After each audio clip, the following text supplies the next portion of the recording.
Sinner-Alcaraz rivalry, a gift to our sport. The first person Jannik Sinner thanked in his speech after winning Wimbledon was Carlos Alcaraz. Speaking after the latest installment of their captivating rivalry, Sinner said, "Carlos, thank you for the player you are. It is so difficult to play you, but we have a great relationship off the court. Keep going, keep pushing, you're going to hold this trophy many times, you already have twice." A packed center court crowd were almost willing Alcaraz to find a way to force a deciding fifth set and keep an absorbing contest going. But world number one Sinner powered to the finish line to end Alcaraz's title defense.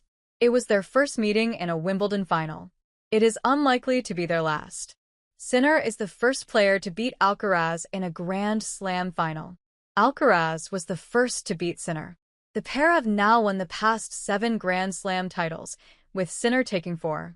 They met for the first time in a major final at last month's French Open, with Alcaraz recovering from 2 sets and 3 championship points down to win an epic before Sinner took this year's Wimbledon title. They are the first pair to contest the French Open and Wimbledon finals in the same year since Roger Federer and Rafael Nadal in 2008. There is little that separates the two in terms of the numbers. Sinner has won 20 titles to Alcaraz's 21. The Spaniard also has the edge in Grand Slams, with 5 to Sinner's 4. Alcaraz still leads the head-to-head 8-5, but Sinner has now snapped a 5-match losing streak against the world number 2. The Italian has also halted Alcaraz's winning run at 24 matches. Their trajectories have been similar. Over the past 2 seasons, Sinner has won 99 of his 110 matches and lifted 10 titles. Alcaraz has won 102 of his 121 matches and won 9 trophies. The pair also have consistently high-quality matches. Only 4 of their 13 matches have been straight-set wins, and 3 of their 5 major meetings have gone the distance. Alcaraz has won all 3 of their 5-set encounters.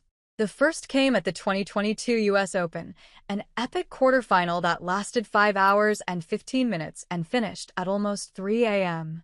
Both of their French Open meetings went the full 5 sets, with this year's final lasting a grueling 5 hours and 29 minutes.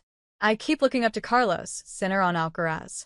Sinner is the less expressive of the pair on court, although he was noticeably fired up throughout the Wimbledon final, with shouts of "let's go" and the occasional sharp word to his box. In terms of playing style, he has the Novak Djokovic-esque movement in and out of the corners, ankles snapping worryingly close to the ground as he slides to chase down a shot. He used his huge serve and forehand to great effect against Alcaraz, but Sinner says he can still learn plenty from his opponent. I keep looking up to Carlos because even today I felt like he was doing a couple of things better than I did, Sinner said. That's something we will work on, because he's going to come for us again. No other rivalry has our level. Alcaraz on Sinner. Alcaraz is the showman of the rivalry. At times a walking highlight reel who smiles even when the point goes against him, he was mobbed by fans on his way to a practice session before the final. His serve was not at its best on Sunday, in part because Sinner did not allow it to be, but his shot-making ability is what makes him so watchable. Alcaraz has often spoken about how the rivalry with Sinner pushes him to be better. I think it's great for us and for tennis. Every time we play against each other, I think our level is really high, he said. I don't see any player playing against each other having the level that we are playing when we face each other. These guys are saving men's tennis. With the Big Three era having ended, and Djokovic the last man standing from the golden age of men's tennis, fans are looking for another rivalry to latch onto. Sinner and Alcaraz are the first to say their budding rivalry has some way to go before it reaches the heights of those before them, but it has all the hallmarks of another era-defining competitiveness. We have just come out of one of the most incredible eras, and suddenly these two guys are stepping up, Pat Cash, the 1987 Wimbledon champion, said on BBC Radio 5 Live. I always say Andre Agassi saved men's tennis when he came back, and these guys are saving men's tennis now. Former world number 1 John McEnroe said the pair reminded him of his own battles with Bjorn Borg, the fire and ice rivalry that ended tied 7-7, and that of Roger Federer and Rafael Nadal. That's what makes it great. The way they behave out there is completely different, but both are equally effective,